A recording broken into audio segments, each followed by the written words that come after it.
अस्सलामुअलैकुम नाज़रीन। सऊदी अरब पर गुज़श्ता रोज़ चंद माह के दौरान यमनी हूसी मलेशिया की जानिब से ड्रोन और मिज़ाइल हमलों में बहुत ज़्यादा तेज़ी आ गई।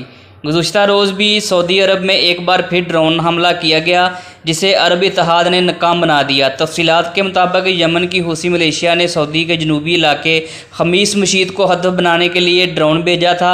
तहम अरब इत्तेहाद ने इस बार ड्रोन को रास्ते में रोककर तबाह कर दिया। अरब इत्तेहाद के तर्जमान का कहना है कि ईरान की हमायत याफ्ता हूसियों की जानिब से शहरी और आबादी वाले इलाकों को निशाना बनाने की मुसलसल कोशिश जंगी जुराइम का इर्तिकाब है। तर्जमान ने मज़ीद कहा कि बैनुल-अक़वामी इंसानी कानून के मुताबिक शहरियों के तहफ़्फ़ुज़ के लिए अमली इक़दामात किए जा रहे हैं।